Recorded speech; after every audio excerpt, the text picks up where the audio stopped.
Les États-Unis affirment que l'armée chinoise les espionne depuis Cuba. Cela fait des années que cela dure. Mais la Chine est-elle sur le point de construire une nouvelle base d'espionnage à Cuba?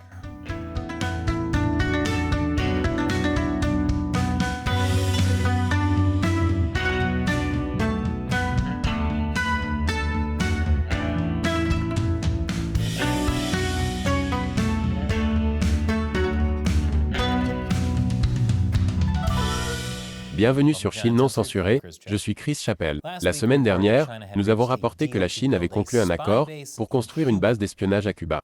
Cette information était basée sur un rapport du Wall Street Journal qui citait des fonctionnaires anonymes des États-Unis. La Chine a accepté de payer plusieurs milliards de dollars à Cuba pour lui permettre de construire la station d'écoute, et les deux pays sont parvenus à un accord de principe. Oui, un pays communiste en guerre froide avec les États-Unis utilise Cuba comme intermédiaire, tandis qu'un Kennedy se présente à la Maison-Blanche et qu'Indiana Jones et Batman sont dans les salles de cinéma. Je n'ai aucune idée de l'année en cours. Selon le journal, cette affaire est importante car une installation d'écoute à Cuba, à environ 160 km de la Floride, permettrait aux services de renseignement chinois de capter les communications électroniques dans tout le sud-est des États-Unis, où se trouvent de nombreuses bases militaires, et de surveiller le trafic maritime américain.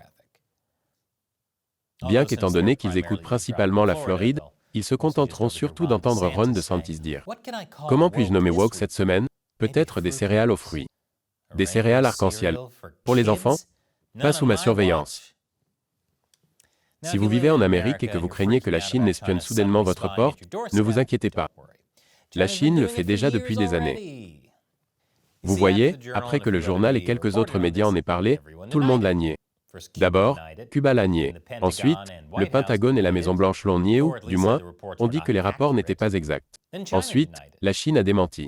Mais 2 jours après la publication de l'information, les États-Unis ont semblé faire marche arrière, déclarant que les rapports n'étaient peut-être pas exacts à 100%, mais qu'ils donnaient plus ou moins raison à la Chine, qui prévoyait d'installer une base d'espionnage à Cuba.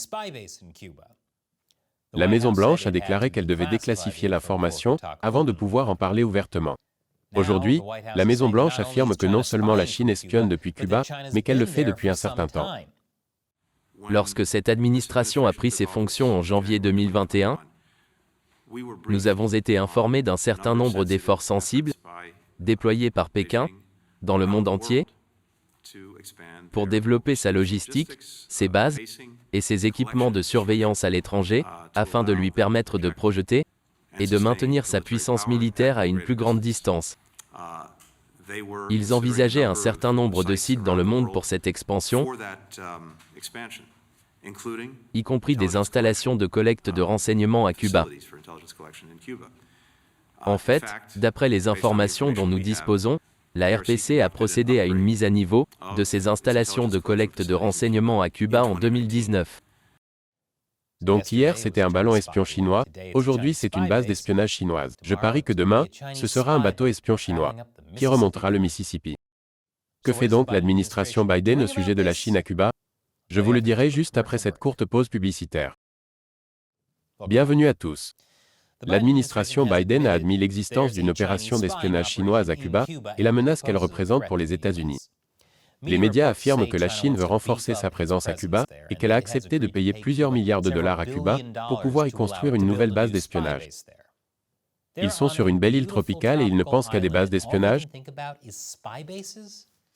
Pas étonnant que la Chine soit si tendue. Ils ne savent pas comment laisser leur travail à la maison.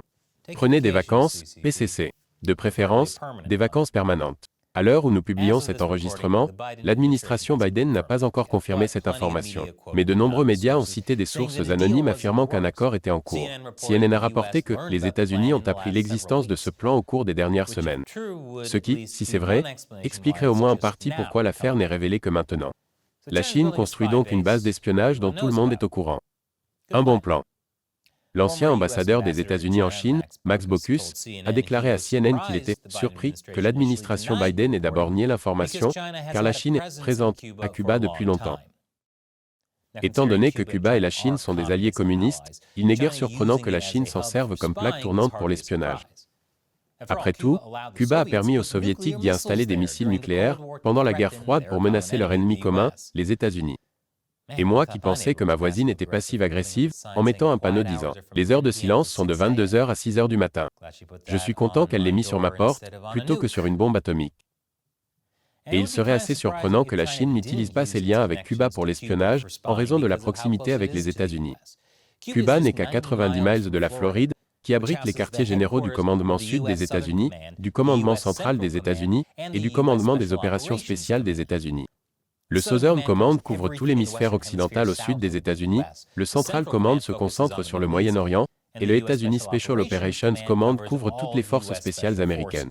James Stavridis, ancien commandant du commandement sud des États-Unis, a déclaré que leur centre de contrôle et de commandement fusionnait des données provenant du monde entier et fournissait une image détaillée des activités militaires, des activités de renseignement et des activités liées aux stupéfiants dans l'ensemble de la région. Avoir une présence militaire près de la Floride serait donc très précieux, surtout si la Chine peut capter les signaux militaires des États-Unis. Sans parler de l'intérêt d'être sur l'île cubaine qui, en plus de Cuba, abrite à la fois la prison de haute sécurité et la base navale des États-Unis de Guantanamo Bay.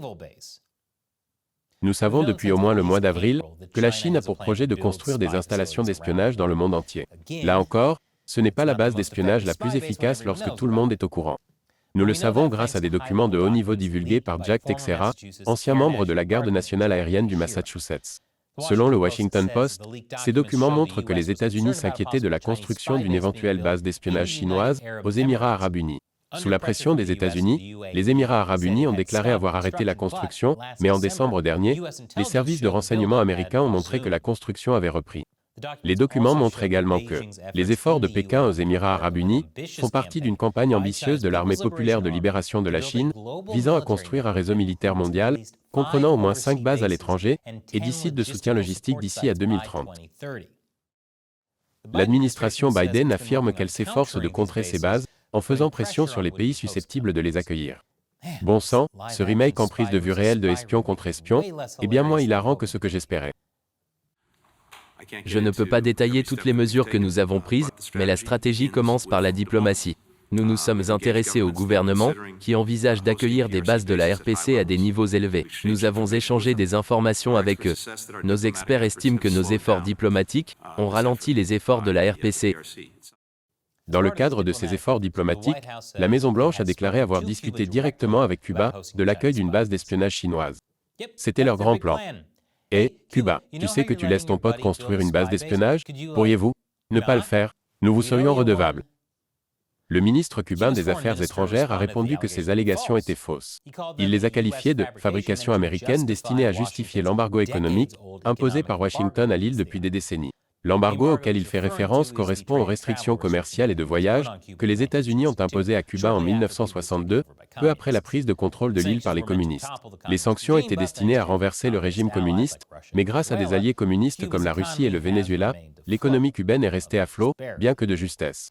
L'économie cubaine est en quelque sorte la porte à laquelle Rose s'accrochait à la fin du Titanic. Elle pouvait la soutenir, mais pas elle, et Jack. James Cameron lui-même l'a testé. Ils auraient coulé. Le débat est clos. L'embargo sur Cuba a rendu les relations avec les États-Unis pour le moins tendues. En 1982, le président Reagan a qualifié Cuba d'État soutenant le terrorisme. En 2015, le président Obama a abandonné cette étiquette et rétabli les relations diplomatiques avec Cuba. Cependant, Trump a de nouveau coupé les liens en 2017, après que des diplomates des États-Unis ont commencé à souffrir d'une étrange maladie, surnommée le syndrome de la Havane.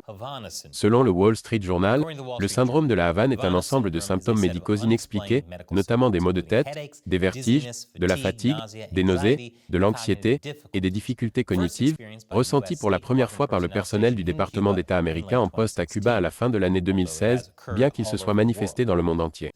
On ne sait toujours pas quelle en est la cause. Il pourrait s'agir d'une maladie propre à l'île ou d'une astuce que Cuba a empruntée à son vieux copain, la Russie. Monsieur Trump a également redonné à Cuba le label d'État soutenant le terrorisme.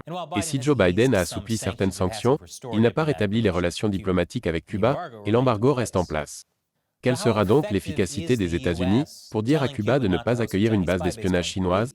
Je pense que c'est aussi efficace que de dire à son chat de ne pas jouer au hockey avec sa tasse de café.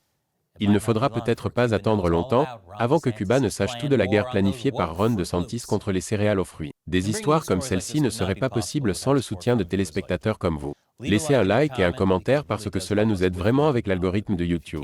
Et si vous le pouvez, rejoignez l'armée des 50 centimes de la Chine non censurée en contribuant sur patreon.com/China Uncensored. Il suffit $1 par épisode. Vous pouvez également fixer une limite mensuelle. Pour vous remercier, je répondrai à vos questions à la fin de l'émission. La question d'aujourd'hui est posée par Jim May. Chris, est-ce que la création par les États-Unis d'un système de protection de la liberté d'expression des étudiants chinois, en accentuant le découplage, constituerait une menace plus forte que des actions militaires? Une question intéressante, Jim. Jim réagit à un épisode récent sur la façon dont le Parti communiste chinois harcèle et censure les étudiants chinois qui étudient ici même en Amérique. Que devons-nous faire à ce sujet? Eh bien, en général, Jim, je pense que vous avez raison de dire que pour la plupart des choses, l'action militaire n'est pas la meilleure façon de répondre à l'agression du Parti communiste. Mais le problème des étudiants chinois aux États-Unis est un vrai problème. Comme ils doivent retourner en Chine à un moment ou à un autre, et qu'ils ont de la famille en Chine, ils vivent dans une situation de peur constante. Le parti aura toujours un moyen de pression sur eux. Les États-Unis peuvent fermer les associations d'étudiants et d'universitaires chinois, qui font le plus de mal aux étudiants chinois, mais la principale activité du Parti communiste chinois est de persécuter les Chinois. Les universités américaines doivent cesser de se plier aux exigences du PCC, en raison de tout l'argent qu'elles reçoivent des étudiants internationaux chinois, mais les États-Unis doivent se rendre compte que ces étudiants sont en première ligne de la bataille entre le monde libre et le Parti communiste chinois, et doivent avoir pour priorité de les éduquer sur la véritable nature du Parti communiste chinois. Merci pour votre question et votre soutien, Jim. Et merci d'avoir regardé cette émission. Encore une fois, si vous voulez que je réponde à votre question dans l'émission, rendez-vous sur patreon.com/China Uncensored. Je suis Chris Chappell. À la prochaine fois.